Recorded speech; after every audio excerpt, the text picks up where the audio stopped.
Whereas, under Section 1091 of the Value Added Tax Act, Cap 15.42, the Act, it is provided that the Minister of Finance may, by order published in the Gazette, amend the schedules to the Act.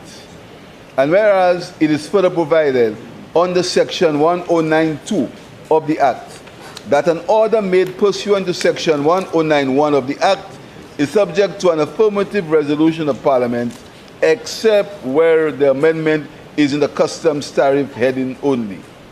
And whereas the Minister of Finance seeks approval of the draft value-added tax amendment of Schedule 1 order to amend Schedule 1 of the Act by affirmative resolution of Parliament to include as zero-rated items for the period commencing from the 2nd day of August and terminating on the 41st day of May 2026, a supply of goods under the following customs tariff. 25 free cement, 3925 90.1 knot, other articles of plastic, 3925.9.2 knot, 3925.9.9 knot, 44.07 to 44.18 lumber and plywood, 44.2 knot to 44.21, 72.01 to 70.16 galvanized and steel, 73.01 to 73.18, 76.01 to 76.1 knot, 76.16, 8302.41.00 base metal mountings suitable for buildings. For the supply of food items, under the following customs tariffs. Mr. Speaker, with your permission and members of the Honorable House, would you mind if I don't mention call the tariff headings it's in the order. Okay, it's in the order. So I will just call the food items, Mr. Speaker. Backs and necks, wings, other, fowls of species of turkey, fresh or chilled, not cut, fowls of species of turkeys, frozen, not cut, backs, necks, and wings of turkeys, herring, mackerel, non-salted butter, salted butter, other, cheese, potatoes, fresh or chilled, tomatoes, fresh or chilled, onions, garlic, cabbages, carrots, other carrots and turnips, cucumbers, celery, pumpkins, okras, split peas, chickpeas, small red beans, red kidney beans, black-eyed peas, lentils, broad beans, pigeon peas, sweet potatoes, arrowroot, avocados, mangoes, oranges, lemons, limes, watermelons, pawpaws, ginger, neither crushed nor ground, turmeric, oats, other, cereal growths, meals and pellets of maize, corn, cereal grains of oats, coconut oil in bottles, 750 millimeters or less, margarine in containers, 227 grams or less, chicken sausages canned, other chicken sausages, luncheon meats, canned corned beef in packages of a content, canned corned beef in packages of a content, herrings, sardines, Sardinian bristling of sprats, tuna fish, tunas in containers 6 ounces or less, tunas in containers 200 grams or less, cocoa powder in packages 4 ounces or less, other pasta, LDC, prepared foods obtained by the swelling or roasting of cereals or cereal products, biscuits unsweetened, other vegetables prepared or preserved, preparations for infant use, jams, jellies, fruits, marmalade, fruits or nut puree and fruits or nut paste for infant use, peanut butter, active yeast, inactive yeast, prepared baking powders, tomato ketchup, food preparations not elsewhere specified, preparations for infant use put up for retail sale. Be it resolved, Mr. Speaker, fruits and vegetables. For the supply of all fruits and vegetables baby formula, and local cassava products. Be resolved that the Parliament, by affirmative resolution, approves the draft value added amendment of Schedule 1, on which amends Schedule 1 of the Act to include as zero-rated goods, Mr. Speaker, the list of items which I read previously. Mr. Speaker, I am very pleased. I am delighted. I am ecstatic. I am elated. I am proud that, Mr. Speaker, this government has taken the most definitive, timely, and important step to reduce the cost of food items in St. Lucia. Mr. Speaker, some time ago, you heard the refrain, 5 to stay alive. You also heard, Mr. Speaker, that there was a reduction in VAT. I want to ask members of the public, and then members of this Honorable House, who can recall, who would want to recall, whether there was a reduction in any food item when the VAT was reduced by the former government. I want to say it again. With all the talk, Mr. Speaker, whether there was any reduction in the price of food in the supermarket when VAT was reduced to 12.5%. Today is not the day to tell you who benefited from the reduction of VAT. It's not a day for that, Mr. Speaker. Today is a day of celebration. We have our brother from Nigeria here and reducing the price of food for the people of St. Lucia. So in spite of the false narratives that they want to spread, in spite of the fact that they want you to believe that your country is not what it is, here are the facts, Mr. Speaker.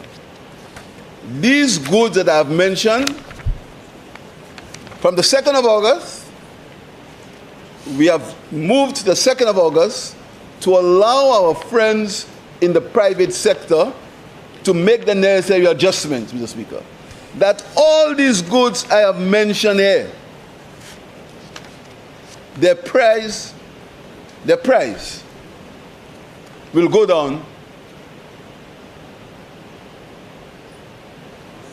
by 12.5%, Mr. Speaker, because they are zero rated. So, Mr. Speaker, we will see a reduction in the price of all the goods I mentioned, including cheese, including ketchup, and all fruits and vegetables, Mr. Speaker, imported or purchased locally. And Mr. Speaker, the fruits and vegetable part is a very important part, Mr. Speaker, because when our local farmers sold fruits and vegetables to the supermarkets, they were charged VAT. Now, Mr. Speaker, in fact, the consumer was charged VAT. Now, Mr. Speaker, there will no longer be VAT on the price, on the cost of local fruits and vegetables sold to the supermarket. So the consumer will get an immediate reduction on the price of these fruits and vegetables purchased by the farmers, purchased from the farmers of St. Lucia, Mr. Speaker. So, Mr. Speaker, this government understands, Mr. Speaker, that we have our policies must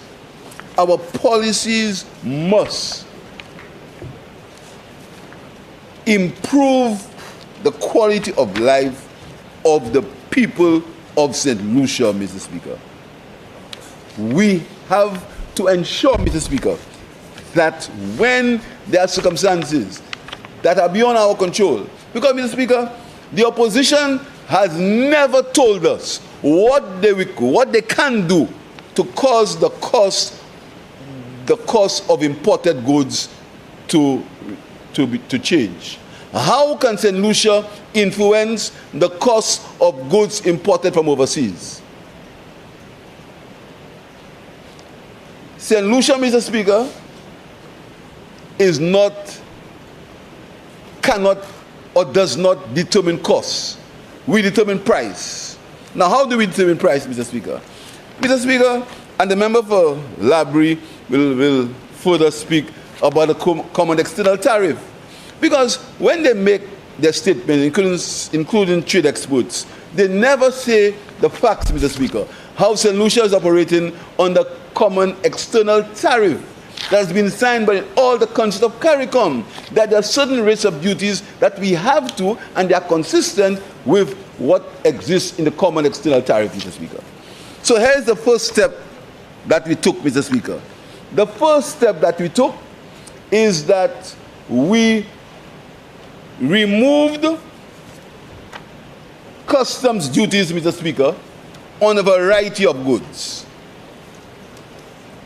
Cheddar cheese, potatoes, onions, peas, chickpeas, black-eyed peas, pigeon peas, black tea, other soya beans, other palm oil, sunflower oil, other coconut oil, other maize, other vegetable oil, sardines, tuna, mackerel, homogenized vegetables for infant use, homogenized fruits for infant use, homogenized food preparations, soups and broths, etc., Mr. Speaker. We removed the customs duties. In fact, the rate of duty was set at 0. And the Minister of International Trade had to go to CARICOM, to COTED, to ask for derogation from the common external tariff to ensure that St. Lucia could have these goods at a 0 rate of duty, Mr. Speaker. Having said so, Mr. Speaker, the government moved further, Mr. Speaker. After discussions in the Chamber of Commerce, there were certain food items that was VAT exempt and not 0 rated. They were VAT exempt and were not 0 rated.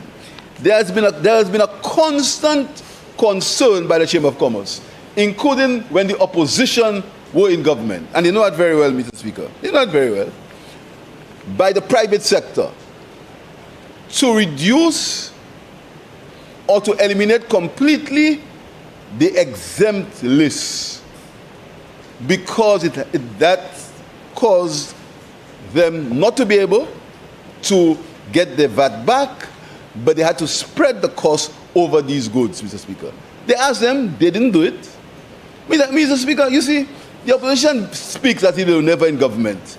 But the thing is that, as I always said, Mr. Speaker, every criticism that the opposition has levied on this government, they have done worse. Everyone, Mr. Speaker, everyone.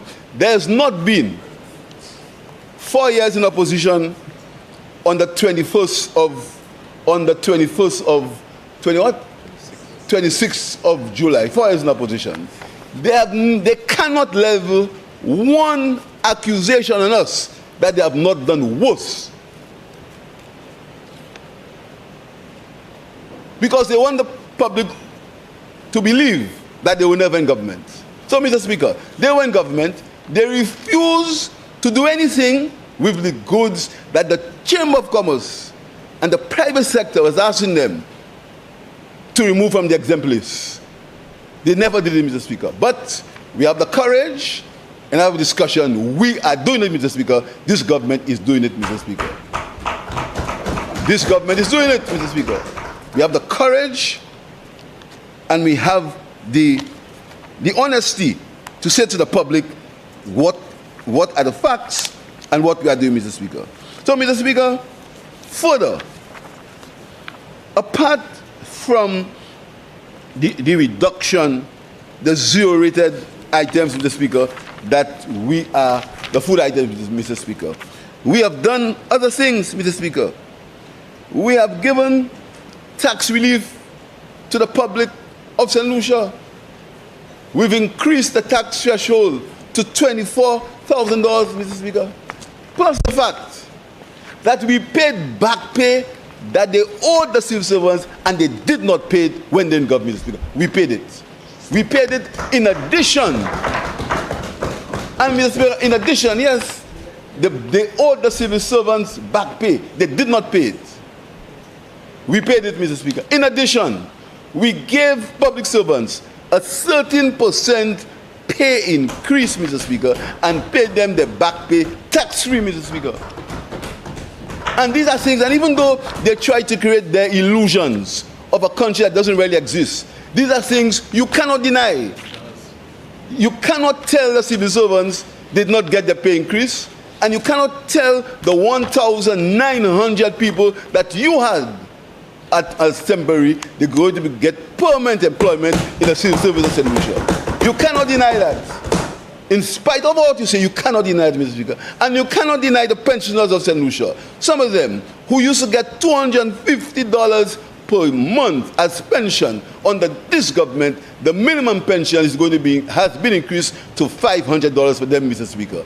And as time goes, we will further increase it, Mr. Speaker, because we know that $500 is still not enough a minimum pension, Mr. Speaker. And they cannot deny it. They cannot deny it that we have asked the NIC to look into the possibilities of even increasing the pensions further, Mr. Speaker. We've asked the NIC to look at it, Mr. Speaker. And they can't deny that there were government pensioners who got less than $700 per month as pension. And this government has increased that pension to $750 per month for every government pensioner. So no government pensioner gets less than $750 a month, Mr. Speaker. So, Mr. Speaker, in spite of the illusions that they want to create, all people in St. Lucia are suffering, Mr. Speaker, as if they were never in government. They were not there.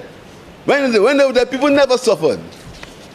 Never, Mr. Speaker. When they were there, St. Lucia only began to suffer on the 21st of July, Mr. Speaker. But I can tell you, the people of St. Lucia will tell you that the benefits, and we're not over yet, there's more to come, the benefits that they have derived from this government, Mr. Speaker, has been second to none, Mr. Speaker, and cannot be compared, can never be compared to what they got, Mr. Speaker, when the last government was in power. So, Mr. Speaker, we are proud, Mr. Speaker, that right now we have laid the economic foundation in St. Lucia now.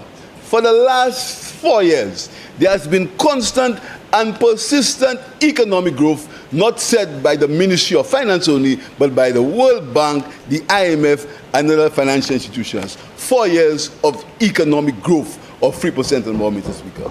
These are facts, Mr. Speaker. And in spite of what they say, these are facts, Mr. Speaker. Mr. Speaker, this resolution also deals with building materials. With building materials, Mr. Speaker. We are maintaining the zero VAT status of building materials. And again, trying to deny what everybody can see. Everybody can see that there's an increase in construction.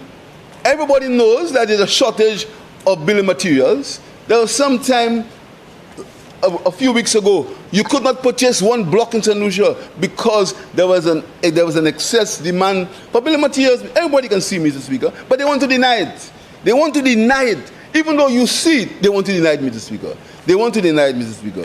But let me tell you, Mr. Speaker, what the reduction of VAT, part of the reason, Mr. Speaker, why the construction industry has improved in St. Lucia so much, Mr. Speaker. And I read from the Economic and Social Review, Mr. Speaker. And I read, Mr. Speaker, from the Social and Economic Review, Mr. Speaker. Construction activity, page 27, 2024.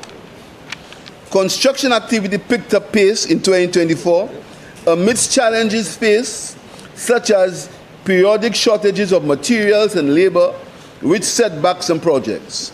The sector's performance was buoyed by the continuation and commencement of major public and private sector projects, particularly hotel construction, Mr. Speaker. Mr. Speaker, and I really want, Mr. Speaker, to note and comment for the people of St. Lucia to see for themselves the boom in hotel construction in this country, Mr. Speaker. Mr. Speaker, they can see it for themselves. And no matter how you try to delude them and create all these images of falsity in the country, you can see, the people will see, they can see the hotels going up. They can see it, Mr. Speaker. And I want to compliment the Ministry of Tourism, Mr. Speaker. They can see it. The constructions, the sector's performance is buoyed by the continuation and commencement of major public and private sector projects. Mr. Speaker, I'm talking about a public sector project, Mr. Speaker. Mr. Speaker, the people of St. Lucia can see the Grosley Northern Police Headquarters going up, Mr. Speaker. They can see it. They can see it. And Mr. Speaker, and you know, sometimes when you find yourself in a position where you cannot defend, what you do is you try to divert, Mr. Speaker. But Mr. Speaker, I've said before, Mr. Speaker, that this government will never be diverted. We're not going to be diverted by propaganda. We're not going to be diverted by lies. We're not going to be diverted by misinformation because certain people do not want this country to progress because they are not in control of it, Mr. Speaker. And you can see, deny the fact that the grocery, the Northern Police Headquarters is going up. Deny the fact that the House of Justice has started. Deny the fact that the grocery polyclinic is being built. Deny the fact that the Dennery Health Center was built. Deny the fact that St. Jude Hospital right now is in a serious state where we can say, categorically say, not put on renderings and when rainfall is leaking, we can categorically show that St. Jude's Hospital is at a high state of construction and will be completed very shortly. We can say, Mr. Speaker, that in construction, and you can say it's not true, that as we speak, the Enchipo 4 stories are being built on the Enchipo Secondary School as we speak. And as we speak, Mr. Speaker, there is work going on the Pero School, Mr. Speaker. As we speak, and as we speak, there is work going on in the Plainview Field. As we speak, Mr. Speaker. And as we speak, work is going on in the Granville Field. Granville, as we speak, Mr. Speaker. And shortly, Mr. Speaker, shortly, we are going to go to the Victoria Hospital complex, and you will see that, Mr. Speaker, work is going to commence shortly on the new emergency ward on the Victoria Hospital, Mr. Speaker. And I want anybody, all the prophets of doom and gloom, and all the trolls on social media to say that is not true.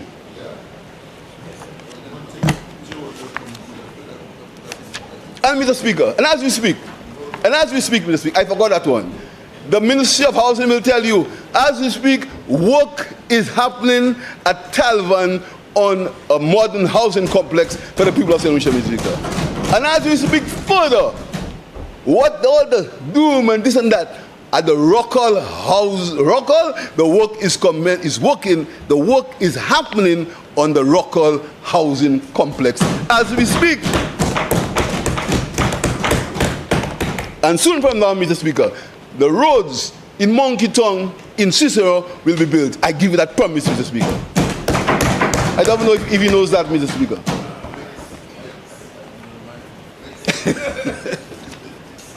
Mr. Speaker.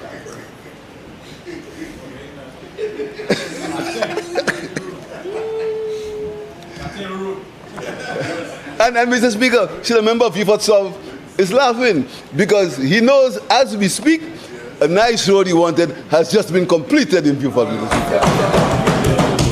And more to come, Mr. Speaker, more to come for Philp, Mr. Speaker. So, Mr. Speaker,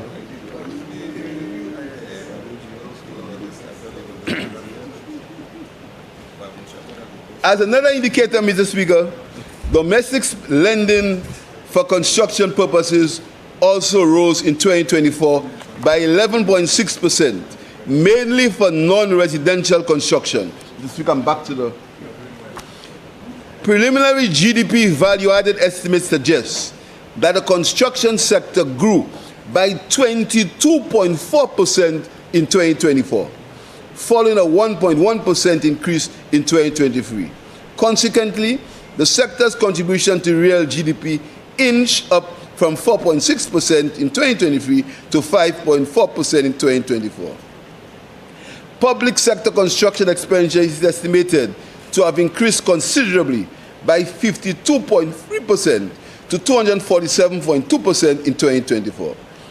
Central government construction expenditure increased by 45.2% to 186.9 million in 2024, Mr. Speaker. So, Mr. Speaker, you see,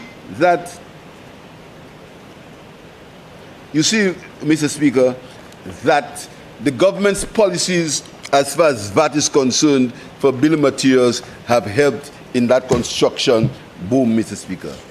So, Mr. Speaker, I want to urge, first of all, I want to thank the private sector for their support, Mr. Speaker, for their support in this venture, in working the first venture, Mr. Speaker. But I also want to say that I hope that the public, the consumer, gets the benefits of these zero-rated VAT items, Mr. Speaker. Because 12.5% will not be paid on these goods after all the other elements of cost have been included, Mr. Speaker. So that should lead to an automatic reduction. So even if the cost goes up, there should be an automatic reduction in St. Lucia because the 12.5% will not be effected on these goods, Mr. Speaker. So, Mr. Speaker, the government will be monitoring monitoring the prices, Mr. Speaker, to ensure that the consumer benefits, Mr. Speaker. So, Mr. Speaker, I want to thank the Chamber, the Ministry of Finance, the Customs, and everybody involved, Mr. Speaker, Attorney General's office, in making that a reality. I am very pleased, Mr. Speaker. I'm sure our members are very pleased, Mr. Speaker, because all of us heard a cries from our constituents about the costs of living, Mr. Speaker. And all of us have always been telling our constituents that do not listen to the propaganda, the misinformation, and the accusations that they hear every Sunday, Mr. Speaker. It's a good thing many of them are going to listen anyhow. But, Mr. Speaker, I really want to tell the public, Mr. Speaker, to listen, fact check, and listen to what is being said, Mr. Speaker, and come to the correct decision, Mr. Speaker. And I'm sure when on this glorious day in 2026,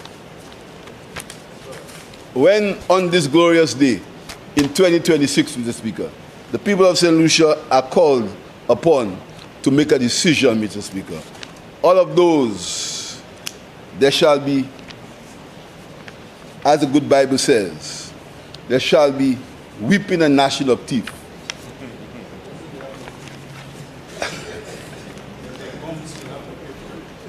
Because, Mr. Speaker, many are called, but 17 will be chosen. I thank you, Mr. Speaker.